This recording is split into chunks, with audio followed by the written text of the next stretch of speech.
Good morning students. कल की classes के अंदर बेटा अपन ने जो इन्फ्लेशन है उसको किस प्रकार से कंट्रोल कर सकते हैं, ऐसे कौन से जो मेजर्स हैं जिसके द्वारा जो इन्फ्लेशन है उसको नियंत्रित किया जा सकता है। इसके दो पॉइंट हैं वो अपने कल की क्लासेस के अंदर कल की क्लास में बड़ा कंप्लीट किया था, जिसके अंदर पहला था मॉनेटरी मेजर्स और दूसरा था फिजिकल मेजर्स जिसके द्वारा इन्फ्लेशन को कंट्रोल किया जा सकता है। यानी उसके कुछ पॉइंट्स है वो अपन ने डिस्कस किए थे। इसमें जो मॉनेटरी मेजर्स है उसके अंदर जो मनी और क्रेडिट मनी है उसकी जो क्वांटिटी है उसको द्वारा कंट्रोल किया जा सकता है, या तो उसमें विस्तार करके या उसमें नियंत्रण करके। और जो फिजिकल जो मेजर्स है राजकोषीय नीति है, यानी जो गवर्नमेंट की पॉलिसी है रिवेन्यू कलेक्ट करने की, एक्सपेंडिचर करने की, लोन से रिलेटेड, बजट से रिलेटेड, उस प्रकार की पॉलिसीज के द्वारा अपन उसको नियंत्रित कर सकते हैं। अब उसके बाद में इसका तो तीसरा आ रहा है सी पॉइंट है इसके अंदर, वो है अपना सी पॉइंट के अंदर अपन लेंगे इसके अंदर फिजिकल मेजर्स।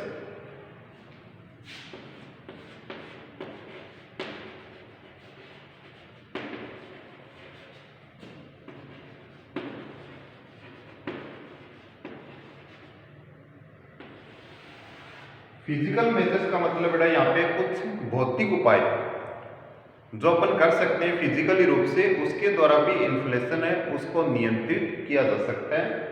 तो फर्स्ट तो इसके अंदर आएगा आपका वो है इंक्रीज इन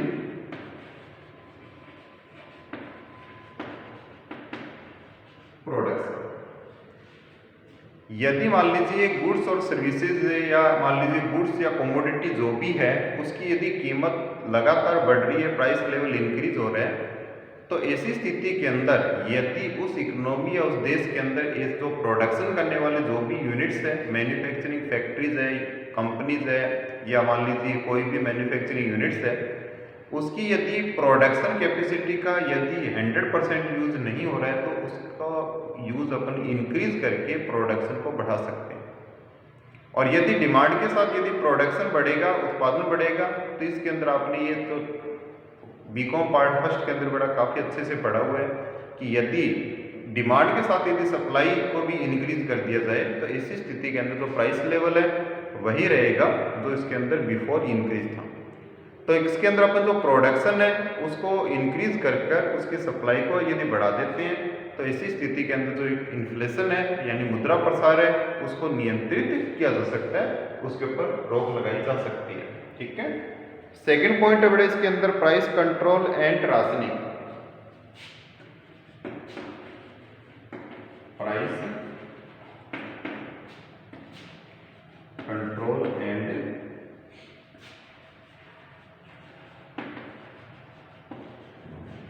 राशनिंग।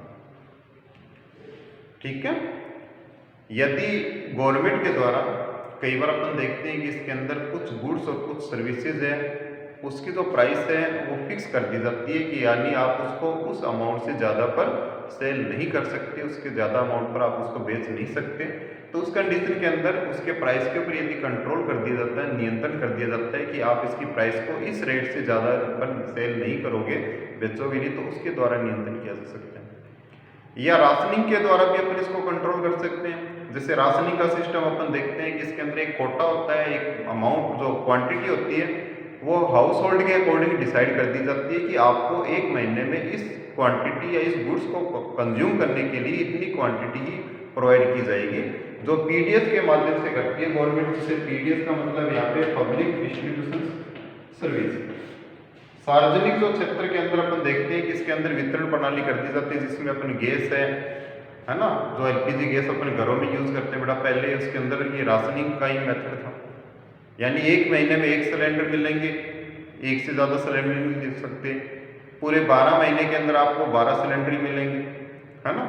या एक महीने में आप एक से ज़्यादा नहीं ले सकते, यदि एक से ज़्यादा लेना है तो दूसरे महीने के ऊपर आपको उसके लिए, तो इससे क्या होगा कि जो उसको यूज़ करने वाला है उसको कंट्रोल करेगा, उसके कंजम्पशन को रोकेगा, उसका एक प्रकार से जो यूज़ करेगा जितना उसको यदि अर्जेंट है उसी में यूज़ करेगा, तो इस प्रकार से उसके जो प्राइस लेवल है उसको अपन नियंत्रित कर सकते हैं। तो इसके अंदर सेकेंड पॉइंट है बड़ा कि प्राइस को कंट्रोल करके या राशनिंग करके अपन इसको कंट्रोल कर सकते हैं। तीसरा इसके अंदर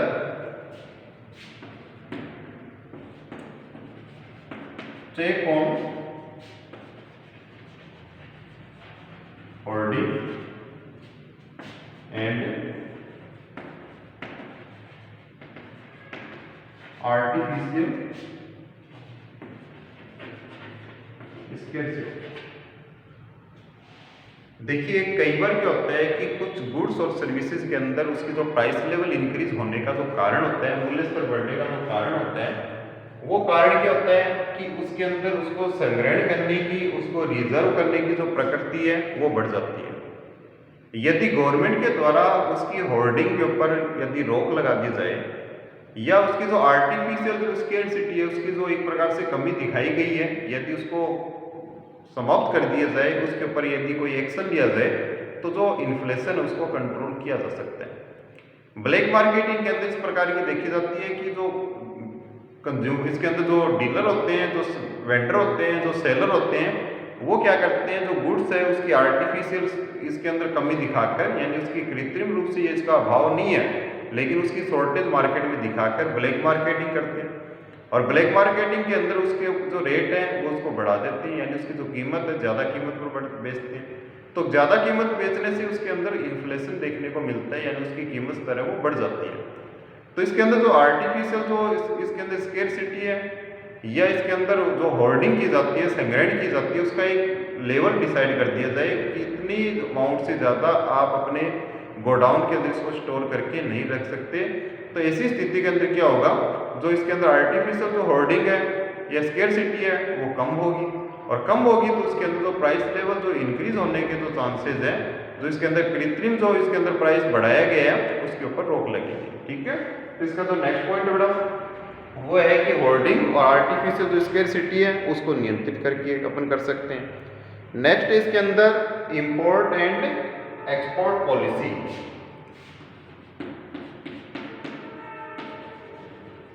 import and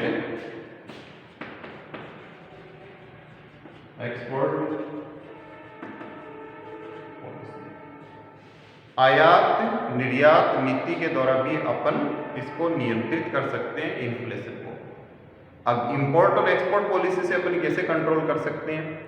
import and export policy के अंदर अगर अपनी इन्फ्लेशन को अगर कंट्रोल करना है तो इस प्रकार की पॉलिसी निर्धारित करेंगे जिसके द्वारा जो एक्सपोर्ट है वो अपना कम हो, यानी उसके अंदर अपना निर्यात है वस्तुओं और सेवाओं का जिसका जो मूल्य प्राइस लेवल बढ़ रहा है वो कम हो, और उसका जो इंपोर्ट है आयात है उसको बढ़ावा मिले। तो जो इंपोर्ट और एक्सपोर्ट पॉलिसी है उसके अंदर अपनी इस प्रकार की यदि कोई अरेंजमेंट कर दिया जाए, व्यवस्था कर दी जाए जिससे अपना इंपोर्ट है वो तो गुड्स का बढ़ जाए और जो एक्सपोर्ट है उसमें कमी आए, तो उसके द्वारा भी अपना इन्फ्लेशन है वो कंट्रोल किया जा सकता है। नेक्स्ट इसके अंदर रिस्ट्रिक्शंस ऑन प्रॉफिट डिस्ट्रीब्यूशन।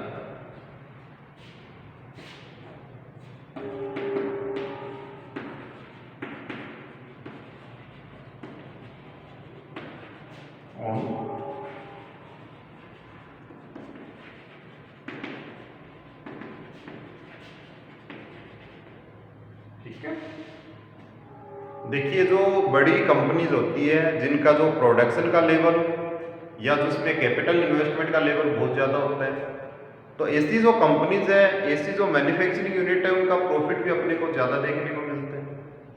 यदि सरकार द्वारा उसके प्रॉफिट के डिस्ट्रीब्यूशन पर रोक लगा दी जाए या ये कह दिया जाए कि आप इसके अंदर प्रॉफिट का पूरा परसेंट आप डिस्ट्रीब्यूट नहीं करोगे एज ए डिविडेंड, उसका कुछ पार्ट है वो आप एज ए इसके अंदर अपने पास रिटेंड करके रखोगे, रोक के रखोगे, तो उसके द्वारा भी इन्फ्लेशन को कंट्रोल किया जा सकता है, नियंत्रित किया जा सकता है। देखिए इससे डबल इफेक्ट होते हैं। पहला, इसके अंदर यदि किसी कंपनी का प्रॉफिट यदि उनके शेयर होल्डर्स के अंदर यदि डिस्ट्रीब्यूट कर दिया जाता है तो उसकी परचेजिंग पावर वो इंक्रीज हो जाती है शेयर होल्डर्स की, या एम्प्लॉइज है वो बोनस दिया तो एम्प्लॉइज की। तो ऐसी स्थिति के अंदर जब उनकी परचेजिंग पावर इंक्रीज हो जाएगी तो वो ज़्यादा गुड्स और सर्विसेज या उसकी डिमांड करेंगे, और जब ज़्यादा गुड्स और सर्विसेज की जब डिमांड करेंगे तो ऐसी स्थिति के अंदर उनकी डिमांड बढ़ेगी। डिमांड बढ़ने से क्या होगा, उनका प्राइस लेवल इंक्रीज हो जाएगा, बढ़ जाएगा। यदि उस प्रॉफिट को रिटेन कर दिया जाए, रोक दिया जाए, तो उस स्थिति के अंदर वो जो प्रॉफिट का अमाउंट है यानी जो इनकम का सोर्स है वो शेयर होल्डर्स के पास नहीं गया, यानी उनकी शेयर होल्डरों को कोई भी लिक्विड रिसोर्सेज प्राप्त नहीं हुए। बल्कि वो प्रॉफिट है वो कंपनी अपने पास रखती है और उन प्रॉफिट को क्या करती है, अपने प्रोजेक्ट यानी प्रॉफिट को बढ़ाने से रिलेटेड जो भी योजनाएं हैं उनके अंदर इन्वेस्ट करती है। और जब प्रॉफिट को यदि प्रोडक्शन को इंक्रीज करने से रिलेटेड पॉलिसी में इंक्रीज किया जाता है तो इससे देखिए डबल इसका बेनिफिट मिलता है। एक तो परचेजिंग पावर नहीं बढ़ी यानी डिमांड नहीं बढ़ेगी, दूसरा सप्लाई ऑफ प्रोडक्शन है वो इंक्रीज हो जाएगी क्योंकि प्रोजेक्ट में यदि अमाउंट इन्वेस्ट करेंगे तो प्रोडक्शन अपना बढ़ेगा। और ऐसी स्थिति के अंदर क्या होगा कि जो इन्फ्लेशन है उसके ऊपर नियंत्रण होगा, उसके ऊपर रोक लगेगी। तो अपन ये जो रिस्ट्रिक्शन ऑन प्रॉफिट डिस्ट्रीब्यूशन है इसके द्वारा भी अपन इसको रोक सकते हैं। ठीक है, नेक्स्ट इसके अंदर रिस्ट्रिक्शन ऑन स्पेकुलेशन।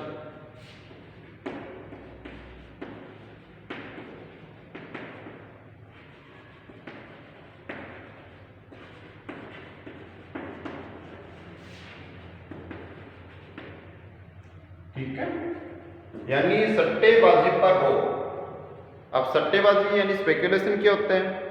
देखिए स्पेकुलेशन के अंदर क्या होता है, एक प्रकार से ये साइकोलॉजिकली है ना, एक मार्केट होता है यानी जो एक प्रकार से मनोविज्ञान के ऊपर आधारित होता है। इसके अंदर ना तो बायर और सेलर आमने सामने होते हैं और ना ही जो गुड्स है वो फिजिकल एग्जिस्टेंस के अंदर होता है। इसके अंदर जो सब कुछ होता है वो एक फ्यूचर को है ना व्यू रखकर किया जाता है, यानी जो बायर है वो डिमांड करता है, सेलर उसको सप्लाई के लिए कहता है, ना तो उस समय गुड्स होता है ना ही उसकी सप्लाई होती है। तो ऐसी कंडीशन के अंदर यदि किसी गुड्स या किसी कॉमोडिटी के अंदर यदि इन्फ्लेशन अपने को देखने को मिलता है, मूल्य स्तर लगातार बढ़ रहा है उसके अंदर, तो इसी कंडीशन के अंदर उसकी स्पेकुलेशन यानी जो इसकी ऑनलाइन ट्रेडिंग है या उसके सट्टे पर आधारित जो भी व्यापार है उसके ऊपर गवर्नमेंट रोक लगा सकती है, उसको बंद कर सकती है। इससे क्या होगा, जब गुड्स प्रोडक्ट प्रेजेंट के अंदर नहीं है, यदि गुड्स प्रेजेंट के अंदर नहीं होगा तो उसके ऊपर अपन उसके जो एज ए बायर और सेलर आमने सामने नहीं होंगे तो उसकी जो गुड्स की अपन कितने भी उसके ट्रांजेक्शन्स कर सकते हैं, कितने भी उसकी सौदेबाजी कर सकते हैं। और यदि उसके ऊपर रोक लगा दी जाए कि जब ये दोनों फिजिकल एग्जिस्टेंस में आमने सामने और गुड्स है वो भी इसके अंदर इनके पास हो, तभी ये जो बिजनेस है वो किया जाएगा, तभी ये ट्रांजैक्शन किया जाएगा। तो ऐसी स्थिति के अंदर उसमें आर्टिफिशियल जो इसके अंदर एक प्रकार से प्राइस हाइक है वो नहीं कर सकते, बढ़ा नहीं सकते। तो इसके ऊपर रोक लगेगी, यदि प्राइस अगर हाइक नहीं होगी तो उससे इन्फ्लेशन है वो कंट्रोल होगा।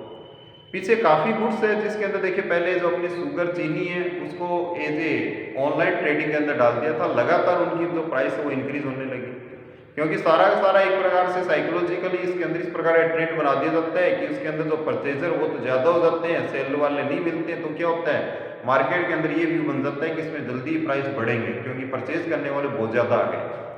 तो ऐसी स्थिति के अंदर उसका प्राइस लेवल है वो इंक्रीज होने लगता है। तो इसको स्पेकुलेशन से रिलेटेड यदि जो ट्रेडिंग है उसके ऊपर रोक लगा कर भी अपन इसको कंट्रोल कर सकते हैं इसके अंदर। नेक्स्ट है इसके अंदर वेज फ्रीज करके, ये भी इसको कंट्रोल करने का अच्छा मेथड है।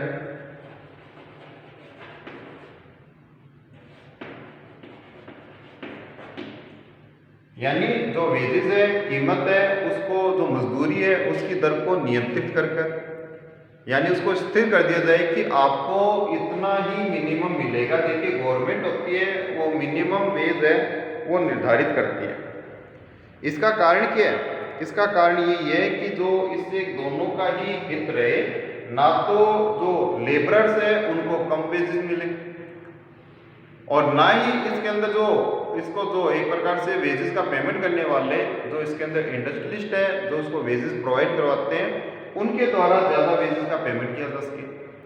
तो यदि मिनिमम वेजेस डिसाइड हो जाती है तो वहाँ पे वेज फ्रीज हो जाती है। फ्रीज होने का मतलब हो गया है कि इसके अंदर उससे ज़्यादा ना तो मजदूरी वो लेंगे और ना ही वो देगा। तो यदि उसके ऊपर मजदूरी उसके ऊपर यदि नियंत्रण कर दिया जाए, उसको स्थिर कर दिया जाए तो इन्फ्लेशन को कंट्रोल किया जा सकता है क्योंकि उसकी इनकम का सोर्स है वो फिक्स हो गया। तो डिमांड उतनी करेगी जितनी उसकी प्रेजेंट टाइम के अंदर इनकम है।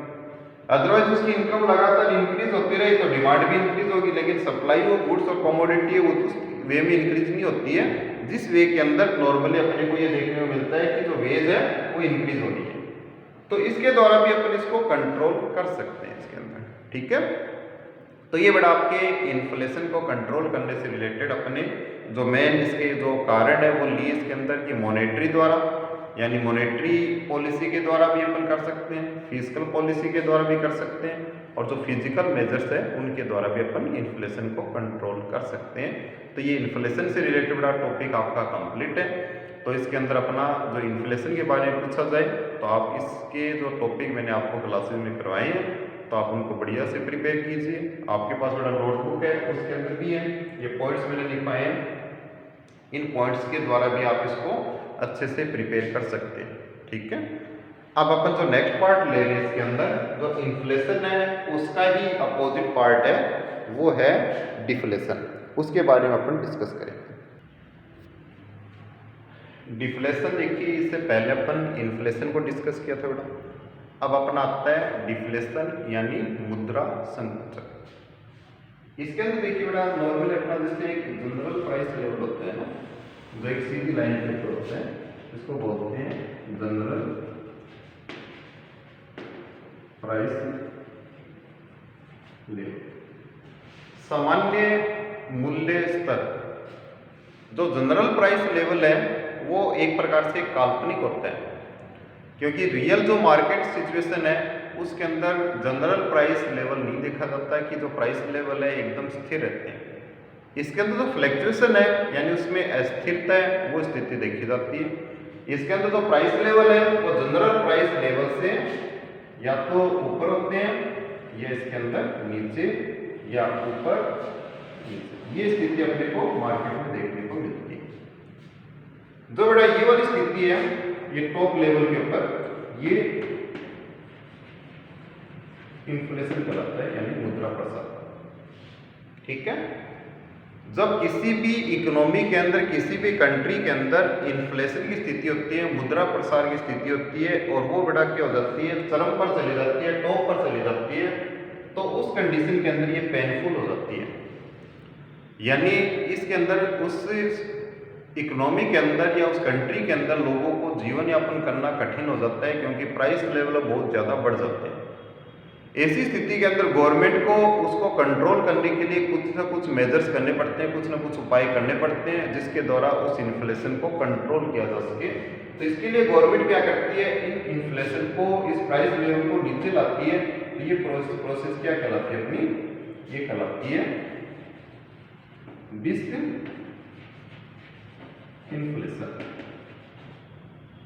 ठीक है बेटा, यानी इन्फ्लेशन को कंट्रोल करने से रिलेटेड जो पॉलिसीज है वो क्या कहलाती है, आपकी डिसइन्फ्लेशन कहलाती है। इसको बोलते बेटा हिंदी के अंदर मुद्रा अपस्फीति। यानी जो मुद्रा अपस्फीति है, यानी पहले कीमत बढ़ी उसके बाद में इसको कंट्रोल। जैसे देखिए अपने बड़ा ये एक नोटबंदी हुई थी, नोटबंद किए गए थे इसके अंदर, तो उसके अंदर क्या हुआ था, इन्फ्लेशन था, देश में वस्तु और सेवाओं की जो कीमत है वो बहुत ज़्यादा बढ़ गई थी। इसके अंदर उसको कंट्रोल करने के लिए इस प्रकार की पॉलिसी लगाई गई थी। तो उसके कारण क्या होता है, कीमत स्तर गिरते गिरते यदि डिक्रीज होते होते इस पॉइंट पर आ जाता है, तो ये क्या हो जाता है, ये कहलाता है बड़ा अपना डिफ्लेशन, जो अपन यहाँ पे लेके आए इसके अंदर। इसको बोलते हैं मुद्रा संकुचन। मुद्रा की जो मात्रा है, मनी की जो क्वांटिटी है वो कम हो जाए। तो ये इन्फ्लेशन है उससे बड़ा एक प्रकार से रिवर्स कंडीशन होती है, इससे विपरीत होती है। क्योंकि जो इन्फ्लेशन है उसके अंदर तो क्या होता है कि जो मूल्य स्तर है वो बढ़ता है, और जो डिफ्लेशन है उसके अंदर जो मूल्य स्तर है वो क्या हो जाता है, गिर जाता है। यानी डिमांड एकदम से कम हो जाती है, सप्लाई ऑफ गुड्स और सर्विसेज है वो अपने को देखने को मिलती है। तो ऐसी स्थिति के अंदर डिफ्लेशन की स्थिति मिलती है। ठीक है, अब जो डिफ्लेशन है उसको भी कंट्रोल किया जाता है।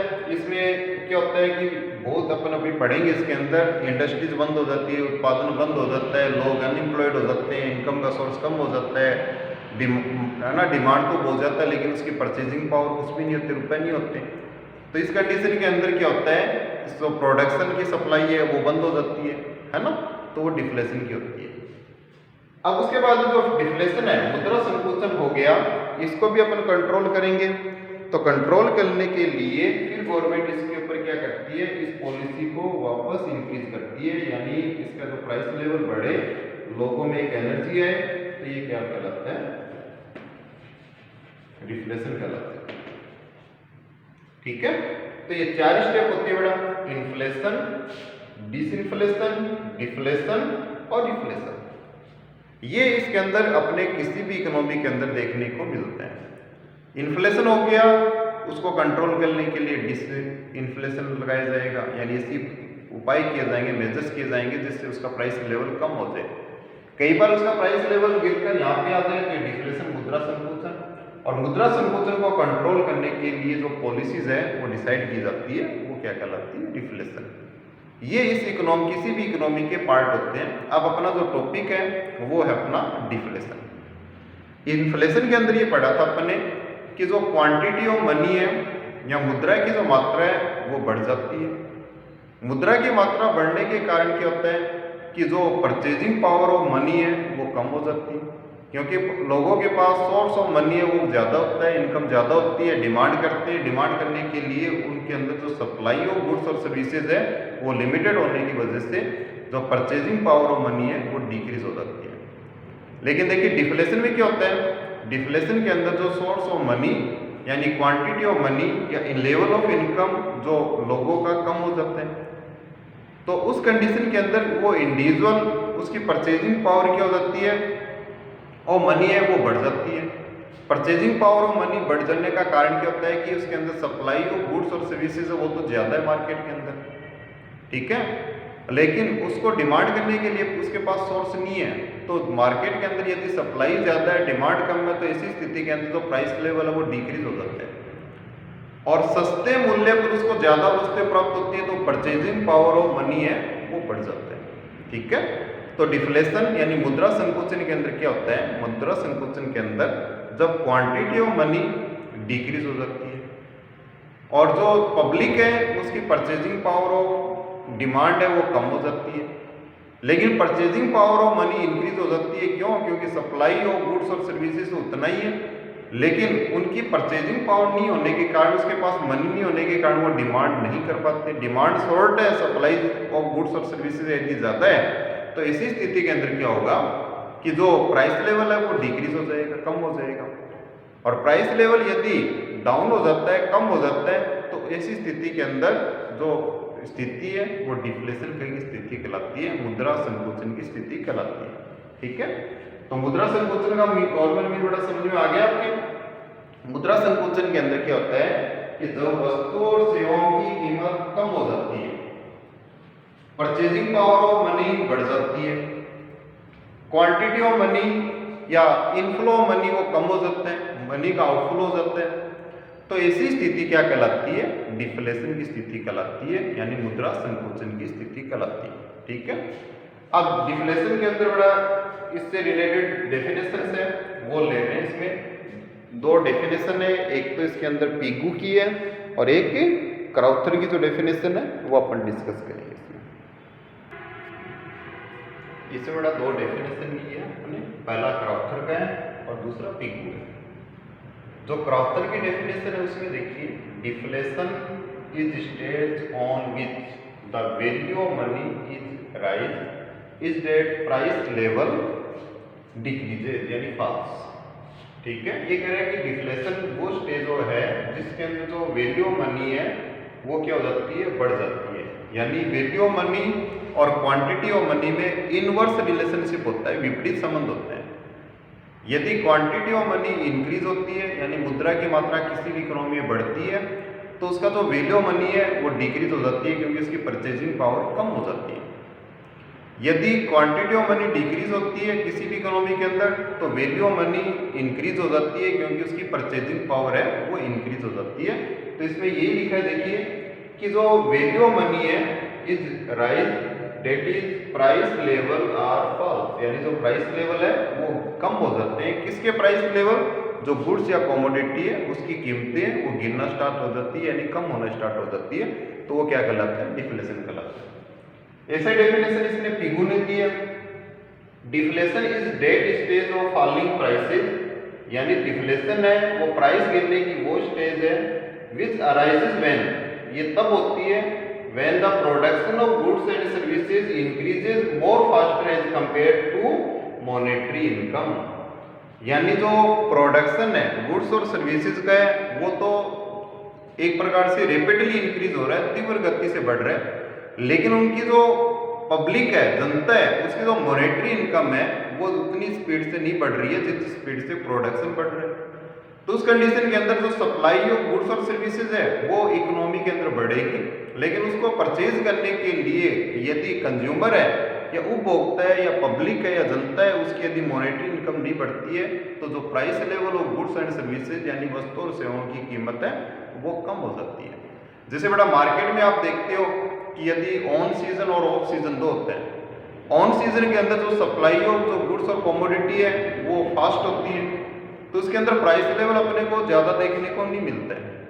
यानी ऐसे गुड्स जो क्रॉप के ऊपर आधारित है, फसलों के ऊपर आधारित है, जब फसल तैयार होकर मार्केट में आती है तो उसका प्राइस लेवल क्या हो जाता है, कम हो जाता है, क्योंकि उसकी सप्लाई ज़्यादा होती है। जब उस क्रॉप्स का या उस फ्रूट्स का या उस वेजिटेबल का सीजन नहीं होता है और अगर अपन उसकी डिमांड करते हैं ऑफ सीजन के अंदर, वो जो क्रॉप्स है, वेजिटेबल, फ्रूट्स है, अगर वो परचेज करोगे तो उसकी जो कीमत है वो आपसे ज़्यादा वसूल करेंगे। क्यों? क्योंकि उसकी सप्लाई है वो शॉर्ट है और मॉनेटरी इनकम है वो उसका लेवल इंक्रीज है।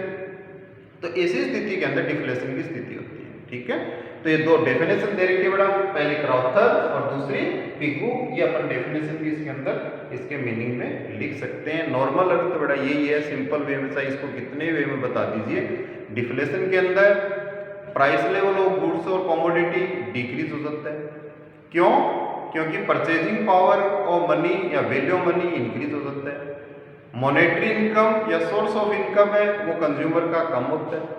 तो ऐसी स्थिति के अंदर डिफ्लेशन अपने को देखने को मिलता है। ठीक है, क्वांटिटी ऑफ मनी डिक्रीज होने के कारण, मनी का आउटफ्लो होने के कारण, जो सप्लाई ऑफ गुड्स और सर्विसेज है वो फास्टर होने के कारण, जो price level of goods and commodities है वो डिक्रीज हो जाता है, कम हो जाता है।